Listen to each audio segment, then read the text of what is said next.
Win number 400 tonight for you. Was that a thing that was on your mind? Is that something you thought about at all coming into the game? No, not at all. Someone did a story the other day, and it's out for me. So, just trying to move,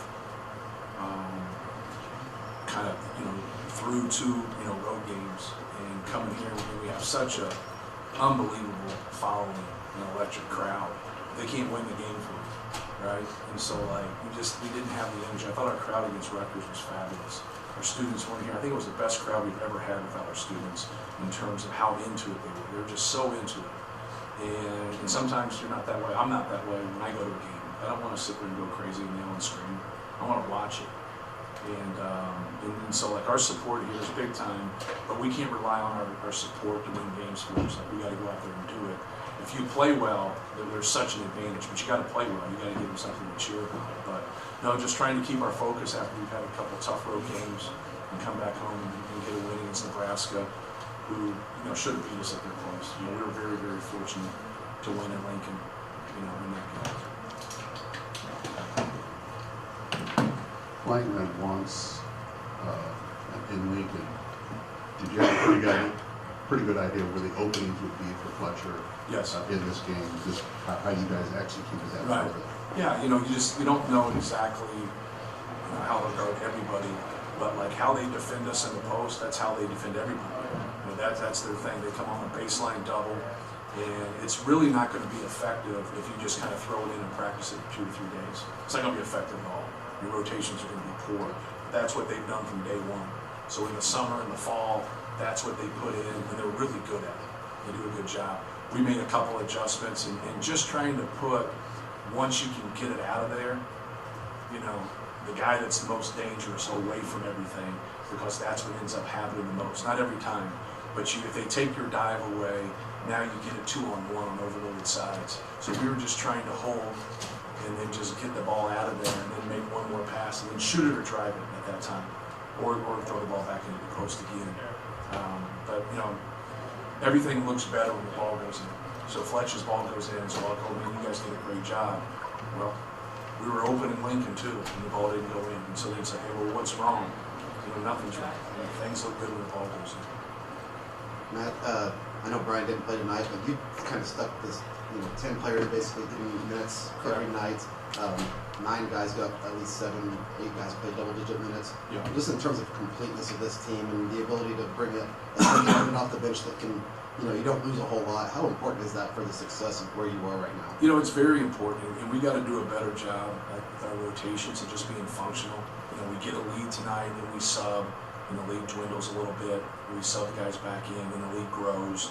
We start the second half again there, and then when we sub in that second half again, Tamanagi gets loose and starts to get going a little bit. But all of those guys, if you piece them with our starters, would be way more productive. But now, when you sub and you do that, it's a hard mix sometimes, especially when you get all those guys together, of being functional and being able to push leads out if you've got a lead at that time. So we just got to do a better job. A lot of them, it's hard to get familiar and kind of get into a game sometimes when you come off the bench. It's really an art. That's why you see a lot of guys in the NBA when you see, they get it figured out how to be cold and sit there for 15, 20 real minutes, and then be able to go and play and be functional. And then by the time you find your way into the game, sometimes you're taken out. And that's really hard. But I like our weapons, I like our guys, I like our skill level. We just can't try to, do it all right as we sub in. We got those guys got a couple bad calls, throughout the course of the game. And that's what happens, right? Guys that back up get the bad fouls against them and get some calls against them versus kind of the starters getting a better whistle. Hey, Matt. You've been around the game for a while. Does this team remind you of any other teams, or is unique? I mean, watching through practice, you're halfway through the season. Is it just something that sticks out to you, maybe? I think we could be better, in terms of moving the basketball and just being cerebral. We have some guys that are really good passers. And Braden, Fletch, Ethan Morton. Zach's done a tremendous job in being unselfish and being able to pass out of the post. So just continue to to make that a strength and be better. We're the #1 efficient offense in the country right now, but I think we can still grow. And I think we have more weapons than just Zach. The one thing about Zach that makes it so unique is just you have a decision to make on what you're going to do, and it's a big decision. And it involves, he draws so many, like tonight he didn't draw a lot of fouls, but he drew 8 fouls. That's a lot of fouls, especially if 2 people get it, right? So you're fouling people out, but for him, he's had games where he's drawn more fouls than that. So he makes it unique. But the fact that our guys are unselfish, really helps things out. But in comparison to other teams, not really, just because Zach's such a unicorn. Coach, the offensive rebounding, especially in the first half, seemed to stabilize the offense a lot. Right. How were your big men able to be so effective, especially rebounding out of their zone? Yeah, well, Mason had 2. Trey Kaufman had 2. Trey Kaufman had a couple tough plays go against him, and Zach has 7. So there's your offensive reboundings. When you take Zach away and you battle him and you fight him, sometimes you're not in great rebound position. And now, like you saw our best offense there for about a 2-minute stretch was just missing a shot and he got the ball. And it's not intentional, but it kind of like, hey, you've played great defense, you get him to take a tough shot, 2 points when you foul him. That's frustrating. That's really, really frustrating. But that's where he's different than most big guys his size, is that he can hurt you. I think he averages 6 offensive rebounds, if I'm not mistaken. And so tonight was just kind of a normal night for him rebounding. You guys kind of going off that with Zach. He had 30 points obviously against Penn State. He didn't have a shot attempt today until 15 minutes into the game. What does that say about him that he's able to kind of go back and forth between those extrees and stay engaged in the game on purpose? Yeah, well, I think the thing that pops up is like when you keep seeing those people on the perimeter wide open, even though he hasn't taken a shot, he's the reason they're wide open. They're scheming against us, and now we've got to be able to handle that and make the right plays. But his ability to be unselfish when he's not getting guys that normally score a lot, when they go long periods of time, and they can't get a shot up, they start itching. It's they want it. Like they really want it. You can kind of see it with guys, and you watch basketball and you cover it. Like, are you taking shots within the flow of the offense? But then when you deal with someone who scores and averages 20, and they don't have a shot for 4 or 5 minutes, they're normally going to cork a bad one up there. And he just doesn't. Now, he plays, 7 feet and in, right?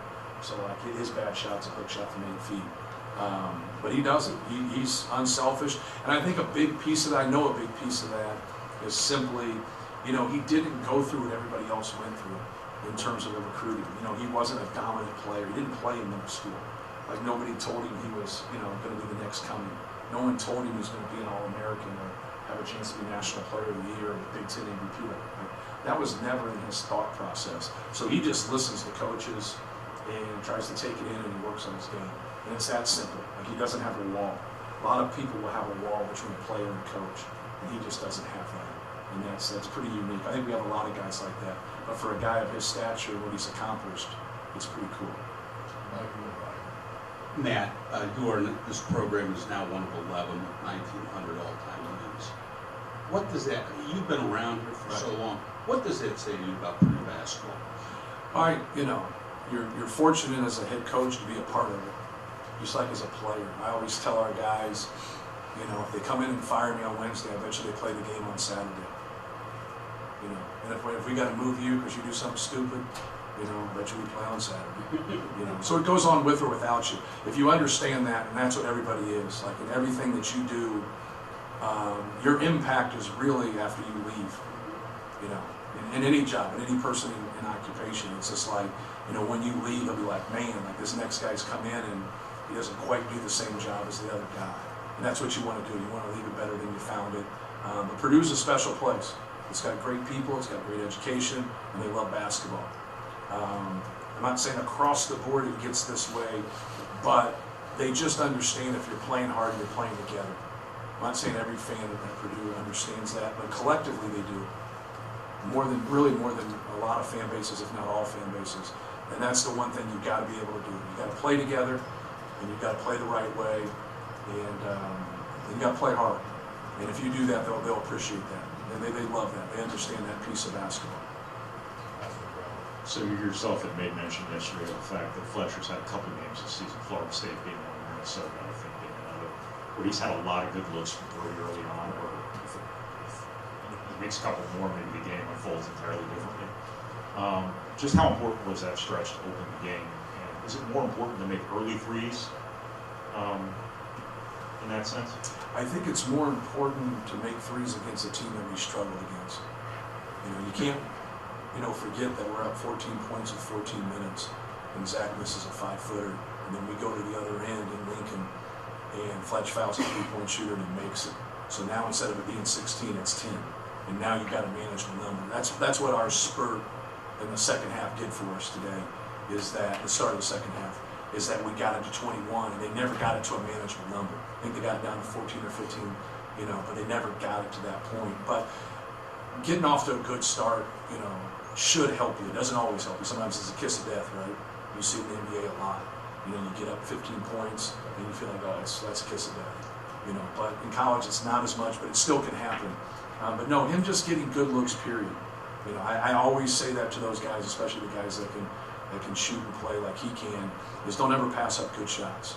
Don't try to overthink things. If you get one and you've made 3 straight, take it. If you get one and you miss 3 straight, take it. Because that's who you are. You're a good player. Now, somebody who can't shoot, you don't give that advice. In case you guys get your own team. Then you die. I didn't shoot it. I found out in college if I didn't shoot it, there's no way he can take me out for missing a shot. So I was very, very much. The guys I grew up with and the people that watched me in high school, they'd be like, well, why don't you shoot? I'm still going to stay in the game. So get the ball to Steve Sheff. So thank you. Thank you. Matt, Yeah, I'm sorry. I asked Fred to compare Zach and Rick Smith. You asked who? Fred. Okay, yeah. Compare those guys, very complimentary to Zach from Rick. Obviously played with Rick, so it was pretty cool just to see his perspective of those guys. Yeah. What did he say? Just about how big Zach is, reminds him of Gal. Right. And how big he is, and essentially, how he can move. And Zach's just such a unique individual, but obviously Rick Smith's big, Right. the 5 foot level. Yeah. But if he had obviously room to respect Right. between the guys. Cool. Thank you.